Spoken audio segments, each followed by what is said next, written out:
Good afternoon students, स्वागत आप सभी का अपनी इस मैथमेटिक्स की ऑनलाइन क्लासेज में।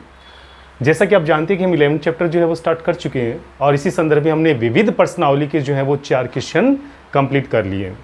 अब हम स्टार्ट कर रहे हैं बच्चों 5वां क्वेश्चन। तो देखिए बच्चों यहाँ पे क्वेश्चन नंबर 5 क्या दिया हुआ है, परवलय y² बराबर 2x। तो देखिए बच्चों सबसे पहले आपको इस परवलय के बारे में पता होना चाहिए।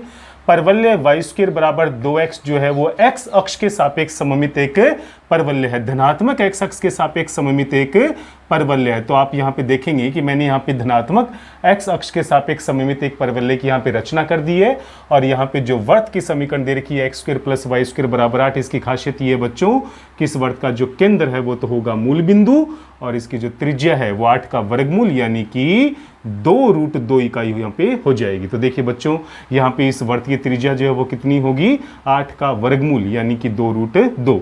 तो हम इन दोनों से परिबद्ध क्षेत्र का क्षेत्रफल निकालना है। तो बच्चों आप समझ सकते हैं कि हमें कौन से पार्ट का यहाँ पे क्षेत्रफल निकालना है। हमें इस पोर्शन का क्षेत्रफल निकालना है OABCO का क्षेत्रफल। तो देखिए बच्चों सिंपल हम यहाँ पे क्या करेंगे, हम यहाँ पे x अक्ष से ऊपर वाले पार्ट का क्षेत्रफल निकालेंगे और उसको टोटल को 2 से गुणा कर देंगे। लेकिन उस ऊपर वाले पार्ट का क्षेत्रफल भी हम किस प्रकार से निकालेंगे बच्चों, ये आप बहुत अच्छे से जानते हैं।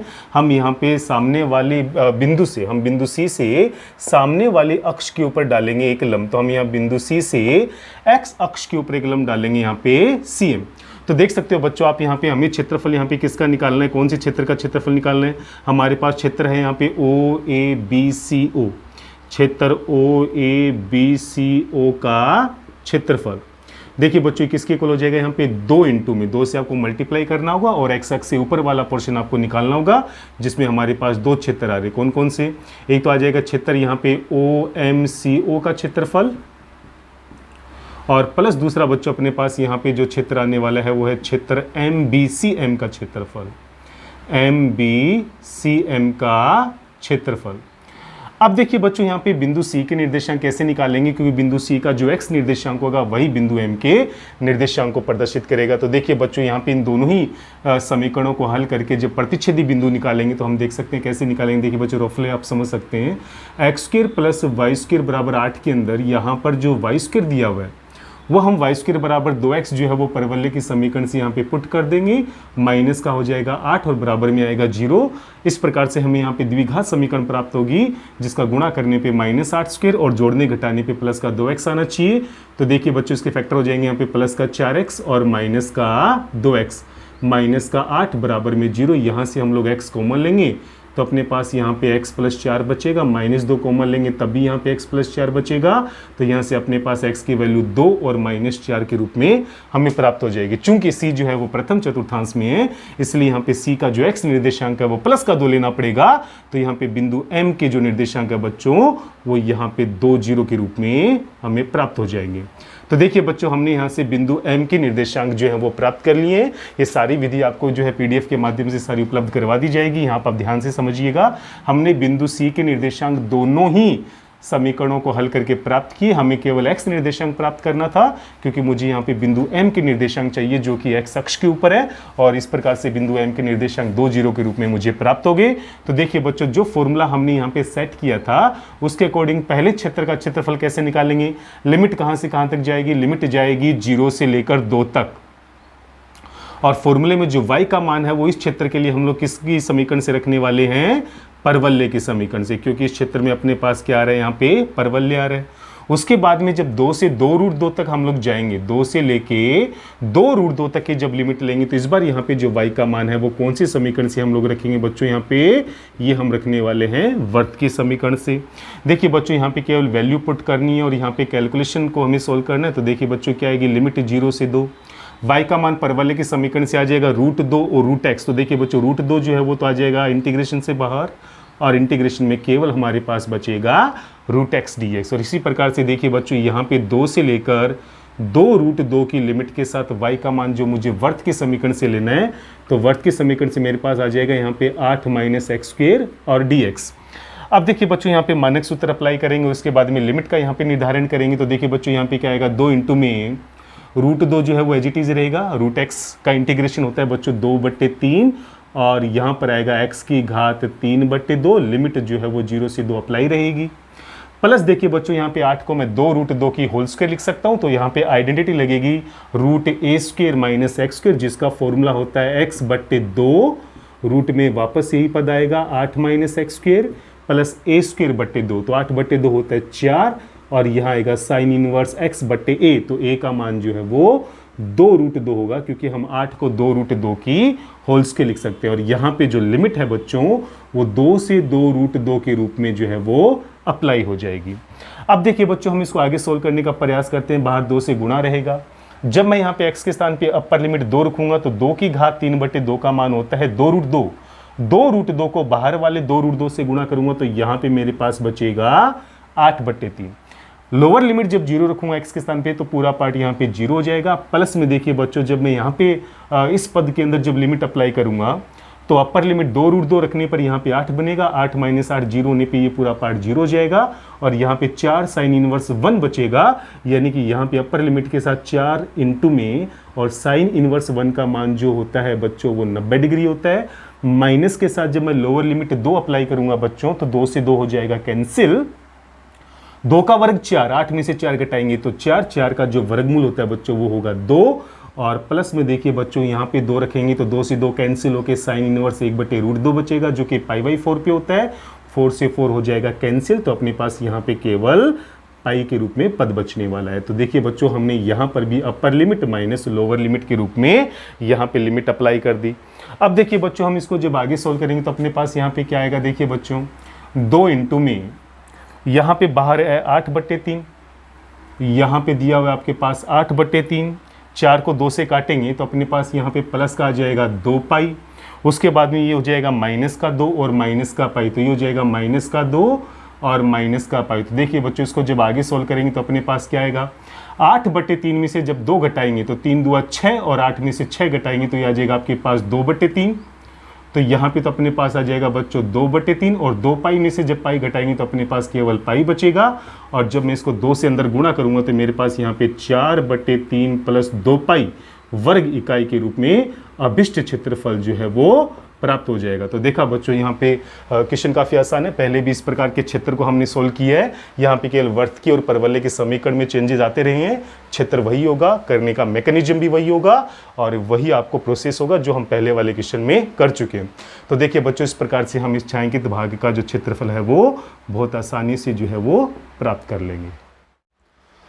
देखिए बच्चों छठा क्वेश्चन देखिए यहाँ पे दिया हुआ है परवलय y² बराबर x, और इस परवलय की खासियत आपको पता है कि धनात्मक x अक्ष के सापेक्ष सममित होगा, क्योंकि यहाँ पे परवलय y² बराबर 4ax के रूप का है, और यहाँ पर ये रेखा की समीकरण x + y बराबर 2 जो कि अक्षों को बिंदु 2 और 2 पे काट के जाती है। तो सबसे पहले बच्चों हम यहाँ पे एक परवलय की रचना करेंगे। तो देखिए बच्चों यहाँ पे हम परवलय किस प्रकार से ड्रॉ करेंगे।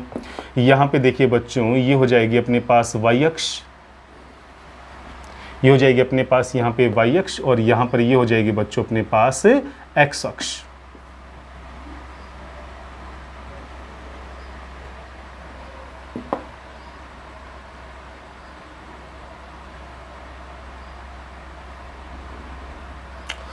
देखिए बच्चों यहाँ पर ये हो गया बच्चों यहाँ पे मूल बिंदु, ये रेखा जो है वह x अक्ष और y अक्ष दोनों को ही जो है वो बिंदु 2 पे काट के जाएगी। तो अगर मैं यहाँ पर 2 और यहाँ पर 2 लेके चलता हूँ तो देखिए बच्चों 2 पे होकर काट के जाने वाली जो रेखा है वो कुछ इस हिसाब से यहाँ पे बनने वाली है। देखिए बच्चों यहाँ पर ये जो रेखा मैंने ड्रॉ की है ये अक्षों को बिंदु 2 और 2 पे काट के जा रही है, लेकिन जब मैं इस रेखा को आगे बढ़ाऊंगा बच्चों तो आप देखेंगे कि ये रेखा जो है वो परवलय को दोबारा जो है काटेगी। जब मैं इस परवलय को आगे बढ़ाऊंगा बच्चों तो आप देखेंगे कि ये रेखा परवलय को दोबारा काटेगी, और इस प्रतिच्छेदी बिंदु को मैं यहाँ पे नाम दे देता हूँ A और यहाँ पे दे देता हूँ B। तो कहने का मतलब बच्चों यहाँ पे ये जो रेखा है वो इस परवलय को A और बिंदुओं पे काट के जाएगी। तो रेखा और परवलय से जो परिबद्ध क्षेत्र है बच्चों वो आप देखेंगे वो अपने पास ये क्षेत्र जो है वो छायांकित आएगा, क्योंकि मुझे रेखा और परवलय से परिबद्ध क्षेत्र का क्षेत्रफल जो है वो निकालना था। तो देखिए बच्चों अपने पास इस प्रकार से ये छायांकित हिस्से का क्षेत्रफल हमें निकालना है। तो देखिए बच्चों हम लोग क्या करेंगे, सिंपल मैं यहाँ से बिंदु A और B जो कि प्रतिच्छेदी बिंदु हैं उससे y अक्ष के ऊपर जो है वो लंब डालूंगा। तो देखिए बच्चों यहाँ पहले बिंदु A से अगर मैं y अक्ष के ऊपर लंब डालूं तो किस प्रकार से मेरे पास यहाँ पे आएगा, ये बच्चों मैंने यहाँ पे बिंदु ए से वाई अक्ष के ऊपर लंब डाल दिया और यहाँ से देखिए बच्चों मैंने बिंदु बी से जो है वो वाई अक्ष से लंब डाल दिया। ये हो जाएगा बिंदु एम और ये हो जाएगा बिंदु एन। अब देखिए बच्चों, जब एक बार हम बिंदु एम और एन के निर्देशांक प्राप्त कर लें जो कि वाई अक्ष के ऊपर है, तो हमें सिंपल बच्चों क्या करना है कि लिमिट m से n तक लेनी होगी और रेखा के समीकरण से मुझे x का मान रखना होगा। तो बच्चों मुझे यहाँ पे ये पूरा portion m a b n का क्षेत्रफल मुझे प्राप्त हो जाएगा। उसमें से मुझे कितना क्षेत्रफल माइनस करना है, वही m से लेके n तक की लिमिट, और परवलय के समीकरण से जब x का मान रखेंगे तो ये जो रिक्त स्थान यहाँ पे दिए गए हैं ये टोटल क्षेत्रफल में से माइनस हो जाएंगे। तो अपने पास यहाँ पे केवल छायांकित भाग का क्षेत्रफल ही बचेगा। अब बात यह है कि बच्चों m और n के निर्देशांक कैसे निकालेंगे। उसका तरीका यह है बच्चों कि जो प्रतिच्छेदी बिंदु ए और बी हैं उसके y निर्देशांक को हम निकाल लें तो वही y के निर्देशांक जो है वो m और n को प्रदर्शित करेंगे, क्योंकि बिंदु m और n जो है वो y अक्ष के ऊपर है। अब बात करें कि प्रतिच्छेदी बिंदु के निर्देशांक कैसे निकालें, तो इन दोनों की समीकरण से हमें केवल x का विलोपन करना है। तो देखिए बच्चों, रेखा की समीकरण दे रखी है यहाँ पे x + y = 2 और x का मान जो है वो परवलय के समीकरण से दे रखा है y², तो यहाँ से x का विलोपन y² रखने से हो जाएगा। तो ये बनेगा y² + y माइनस का 2 = 0। अब मैं इसके फैक्टर करता हूँ तो ये हो जाएगा बच्चों y² + का 2y और यहाँ पर हो जाएगा बच्चों आपके पास माइनस का y माइनस का 2 = 0। y जब कॉमन लेंगे तो यहाँ पे आ जाएगा y + 2 माइनस 1 जब कॉमन लेंगे तो यहाँ पे आएगा y + 2। तो यहाँ से y की वैल्यू +1 और -2 के रूप में मुझे प्राप्त हो जाएगी।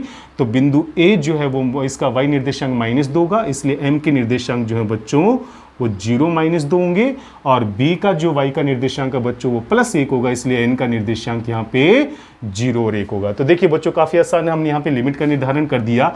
-2 से +1 तक की हम यहाँ पे लिमिट लेंगे। तो देखिए बच्चों, यहाँ पे छायांकित भाग का क्षेत्रफल क्या आएगा। छायांकित भाग का क्षेत्रफल देखिए बच्चों, -2 से लेके +1 तक की लिमिट, चूंकि ये y x की लिमिट है इसलिए फॉर्मूला x dy बनेगा और x का मान हमें पहले किसकी समीकरण से लेना है, रेखा की समीकरण से लेना है। किसके समीकरण से लेना है, रेखा की समीकरण से। उसमें से हमें कितना माइनस करना होगा, वही लिमिट -2 से +1 तक लेकर, और इस बार जो x का मान है वो मुझे कौन सी समीकरण से लेना है, परवलय की समीकरण से लेना है। तो देखिए बच्चों, यहाँ पे रिक्त स्थान जो है वो टोटल एरिया में से माइनस हो जाएगा, तो छायांकित हिस्से का क्षेत्रफल हमारे पास शेष बचेगा। तो देखिए बच्चों, छोटी सी कैलकुलेशन आपको यहाँ पे करनी होगी। -2 से लेकर +1, x का मान देखिए बच्चों, रेखा की समीकरण से x का मान यहाँ पे मुझे प्राप्त हो जाएगा 2 - x। कितना प्राप्त हो जाएगा बच्चों, 2 - y। क्या प्राप्त होगा यहाँ पे, 2 - y dy। यहाँ पे देखिए बच्चों, -2 से +1 की लिमिट के साथ जो परवलय से x का मान है वो मुझे y² के रूप में प्राप्त होगा। अब देखिए बच्चों, हमें 2 - y का इंटीग्रेशन करना है, जो कि यहाँ पे आ जाएगा 2y माइनस का y² / 2। चूंकि लिमिट एक जैसी है यहाँ पे, इसलिए हम इस पद का भी इंटीग्रेशन करके लिमिट यहाँ पे एक साथ अप्लाई की जा सकती है। तो माइनस के साथ यहाँ पे y² का इंटीग्रेशन होता है बच्चों y3/3 और मैं यहाँ पे लिमिट अप्लाई कर दूंगा -2 से लेकर +1। अब देखिए बच्चों, जैसे मैं यहाँ पे अपर लिमिट +1 अप्लाई करता हूँ y के स्थान पे, तो मेरे पास यहाँ पे बचेगा 2 माइनस का 1/2 माइनस का 1/3 और माइनस के साथ जब मैं -2 अप्लाई करूँगा तो ये बन जाएगा बच्चों यहाँ पे -4 -2 का वर्ग +4/2 यानी 2, यानी यहाँ पर बचेगा -2 और -2 की घात 3 बच्चों -8 होता है, तो माइनस माइनस हो जाएगा प्लस और यहाँ पे आ जाएगा 8/3। अब देखिए बच्चों, हम इसको सोल्व करेंगे तो अपने पास क्या आएगा, -4 और -2 -6 और इस माइनस के साथ ये +6 +6 और +2 बच्चों यहाँ पर हो जाएगा +8 माइनस का 1/3 और -8/3 बच्चों ये हो जाएगा -9/3 यानी कि -3 और अपने पास केवल यहाँ बचेगा -1/2। तो देखिए बच्चों, 8 में से 3 घटाएंगे तो आ जाएगा 5 - 1/2 यानी कि 5 दूआ 10 -1 यानी कि 9/2 वर्ग इकाई के रूप में हमें हमारा अभिष्ट क्षेत्रफल जो है वो प्राप्त हो जाएगा। तो देखा बच्चों, सबसे पहले हमने परवलय को ड्रॉ किया, उसके बाद में रेखा को ड्रॉ किया जो अक्षों को बिंदु 2 पे काट के जाती है। रेखा को आगे बढ़ाने पे ये परवलय को बिंदु ए पे काटेगी। छायांकित भाग के रूप में मुझे OABO का क्षेत्रफल प्राप्त होगा और इसके लिए बच्चों मैंने प्रतिच्छेदी बिंदु ए और बी से y अक्ष के ऊपर डाल दिए 2 लंब m और n के रूप में, जिसके निर्देशांक हमने यहाँ पे x का विलोपन करके दोनों ही समीकरण से मैंने निकाला, तो वो -2 और +1 के रूप में मुझे प्राप्त हो गए।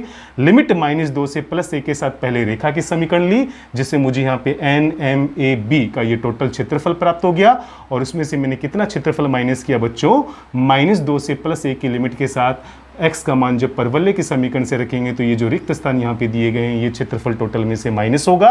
इससे आपके पास छायांकित भाग का क्षेत्रफल प्राप्त होगा जो कि 9/2 वर्ग इकाई के रूप में आपके सामने होगा। देखिए बच्चों क्वेश्चन नंबर 7 देखिए, यहाँ पे प्रथम चतुर्थांश में वक्रों y² बराबर 2ax माइनस x² और y² बराबर ax के मध्यवर्ती क्षेत्र का क्षेत्रफल निकालना है। बच्चों सबसे महत्वपूर्ण क्वेश्चन में से एक है, आप इसको बड़े ध्यान से समझिएगा। प्रथम चतुर्थांश में इस बात को नोट कीजिएगा, वक्रों, पहला वक्र है y² बराबर 2ax माइनस x²। बच्चों आपको इस वक्र के बारे में पता होना चाहिए कि कौन सा वक्र है। यहाँ पे x के ऊपर भी स्क्वायर है, y के ऊपर भी स्क्वायर है, इसका मतलब निश्चित तौर पर यहाँ पर ये एक वर्त की समीकरण है। परंतु यहाँ पे x का पद भी आया है, इसका मतलब इसका जो केंद्र है बच्चों वो मूल बिंदु नहीं होगा। तो इस प्रकार के वर्त का केंद्र और त्रिज्या हम किस प्रकार से निकालेंगे, ये अपने सामने बहुत बड़ा चैलेंज होगा बच्चों। और यहाँ पर ये जो y² बराबर ax है वो आप समझ सकते हैं कि ये तो सिंपल एक परवलय का समीकरण है जो धनात्मक x अक्ष के सापेक्ष सममित है। देखिए बच्चों बात करते हैं यहाँ पे जो वर्त की समीकरण दे रखी है y² बराबर में 2ax माइनस x² के रूप में। बच्चों मैं इसको लिख सकता हूँ यहाँ पे x² माइनस का 2ax प्लस में यहाँ पे y² बराबर 0। तो देखिए बच्चों मैं इस वर्त के समीकरण को कौन से रूप में कन्वर्ट कर रहा हूँ, जो वर्त का एक व्यापक समीकरण होता है जो आपने 11वीं क्लास में पढ़ा था, x माइनस h की whole square plus y minus k की होल स्क्वायर बराबर r²। उससे मुझे इस वर्त का केंद्र और त्रिज्या दोनों ही जो है वो प्राप्त हो जाएंगी। देखिए बच्चों पूर्णवर्ग बनाने के लिए यहाँ पे x का जो गुणांक है वो 2a, उसका आधा है a और उसका वर्ग a² हम इसमें जोड़ेंगे और a² हम दोनों दूसरी तरफ यानी दोनों ही पक्षों में हम यहाँ पे a² जोड़ेंगे। तो देखिए बच्चों x² माइनस का 2ax प्लस में यहाँ पे आ गया a² प्लस में है यहाँ पे y² और यहाँ पर भी आएगा a²। तो देखिए बच्चों मैंने यहाँ पे दोनों ही पक्षों में a² को जोड़ा है, जिससे ये जो तीन पद जो हैं बच्चों ये x माइनस a की होल स्क्वायर बन जाएंगे। y² को बच्चों मैं y माइनस 0 की होल स्क्वायर भी लिख सकता हूँ और बराबर में मेरे पास यहाँ पे a² है। तो आप खुद देख सकते हैं बच्चों की इस वर्त की समीकरण को मैंने व्यापक रूप में कन्वर्ट कर दिया है, x माइनस h की whole square plus y minus k की होल स्क्वायर बराबर में r² या a²। तो बच्चों यहाँ पे जो वर्त का केंद्र है वो बच्चों हमारे पास यहाँ पे a0 होगा और यहाँ पे जो वर्त की त्रिज्या है बच्चों वो यहाँ पर a इकाई हो जाएगी। तो देखिए बच्चों हमें एक ऐसा वर्त ड्रॉ करना है बच्चों जिसका केंद्र जो है वो a0 है, जिसकी त्रिज्या जो है वो a इकाई है। तो देखिए बच्चों हम यहाँ पे एक वर्त ड्रॉ करेंगे और इस वर्त की बच्चों खासियत क्या होने वाली है ये आपको ध्यान होना चाहिए। बच्चों हमने यहाँ पे एक वर्त जो है वो ड्रॉ किया है, इस वर्त का जो केंद्र है वो a0 होगा और इसकी जो त्रिज्या है बच्चों वो a इकाई होगी। तो देखिए बच्चों मैं यहाँ पे सबसे पहले जो है वो yx ड्रॉ करूंगा इसके साथ साथ ही। तो बच्चों यहाँ पर ये होगा y अक्ष,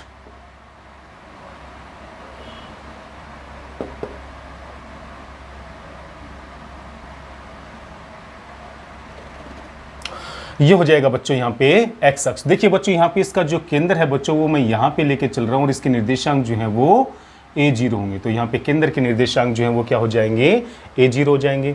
यहाँ पर देखिए बच्चों ये है मूल बिंदु यहाँ पर O।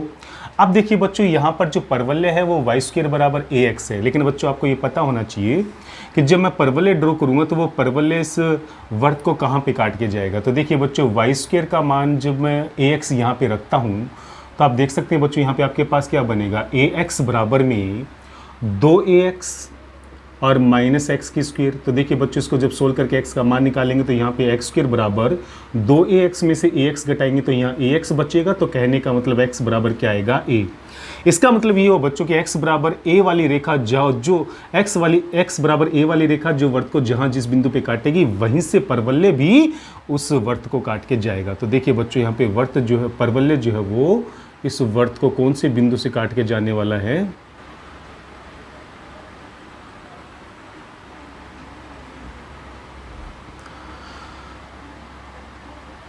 तो देखिए बच्चों यहाँ पे हमने एक परवलय ड्रॉ कर दिया है और ये परवलय जो है बच्चों वो वर्त को काट के जाएगा। y² बराबर ax इसका रूप है, यानी ये धनात्मक x अक्ष के सापेक्ष सममित है।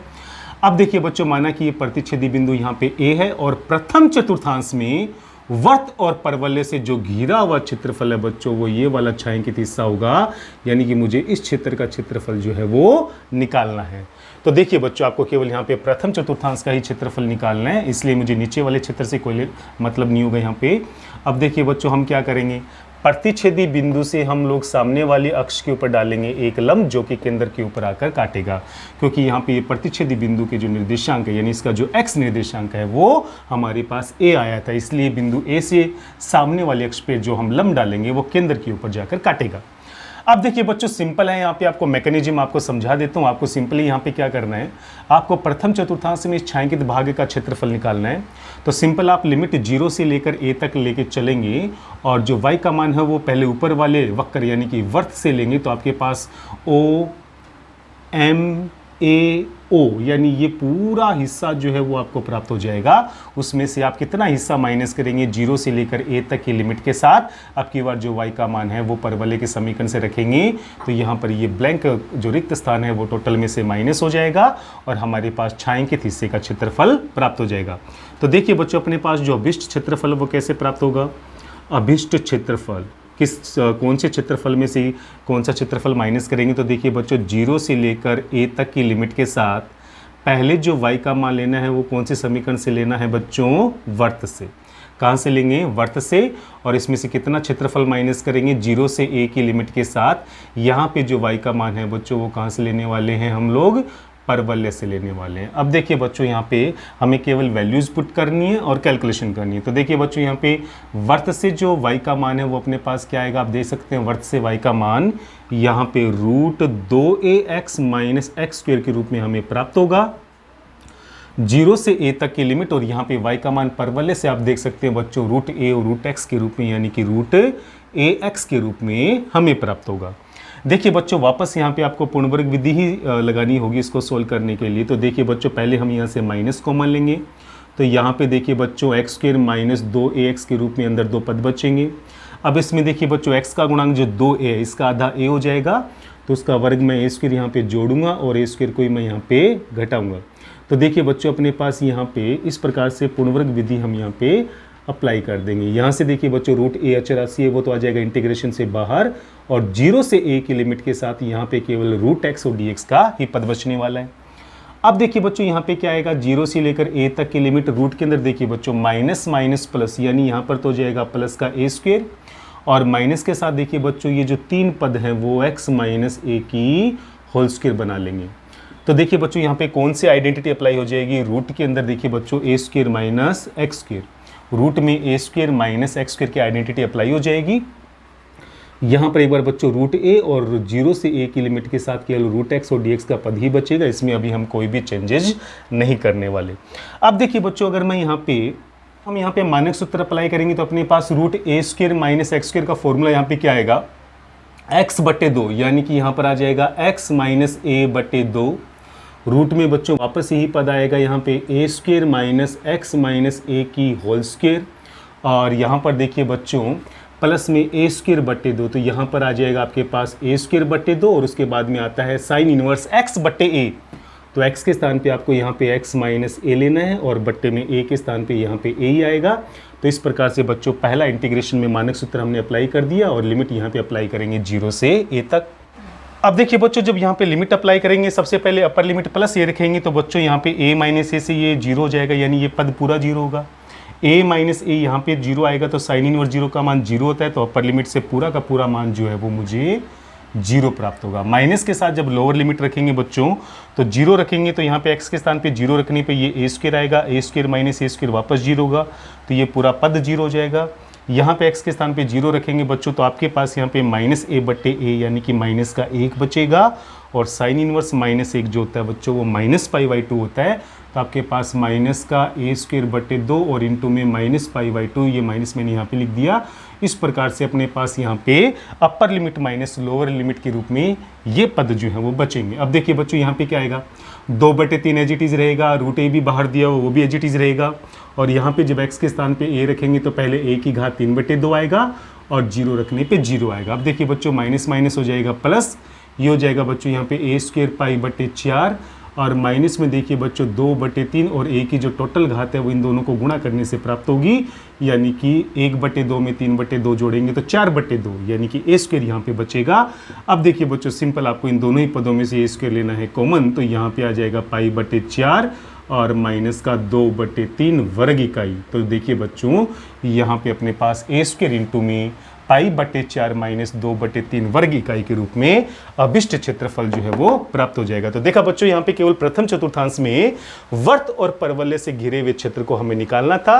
नई बात बच्चों इस सवाल में ये है कि यहाँ पे जो वर्त के समीकरण है वो बाकी समीकरणों से थोड़ी डिफरेंट आई है, क्योंकि यहाँ पे इसका जो केंद्र है वो a0 और त्रिज्या जो है वो a इकाई है। इसी वजह से बच्चों इसकी त्रिज्या a इकाई होने से ये मूल बिंदु को स्पर्श करेगा, क्योंकि यहाँ पे ये डिस्टेंस जो है वो a इकाई है। तो आप इस सवाल के ऊपर ज़्यादा गौर कीजिए, क्योंकि ये सबसे महत्वपूर्ण क्वेश्चन में से एक है। तो बच्चों आज के लिए हम इतना ही करेंगे। हमने यहाँ पे विविध प्रश्नावली के 7 क्वेश्चन जो है वो कंप्लीट कर लिए हैं। ये तीनों ही क्वेश्चन काफ़ी महत्वपूर्ण है। आप इनको बहुत अच्छे से प्रैक्टिस कीजिए, अच्छे से इनके ऊपर अभ्यास कीजिए। कोई भी दिक्कत आती है तो आप मुझसे ज़रूर पूछिएगा और इसी प्रकार से मेहनत के साथ लगे रहिए। जय हिंद, जय भारत।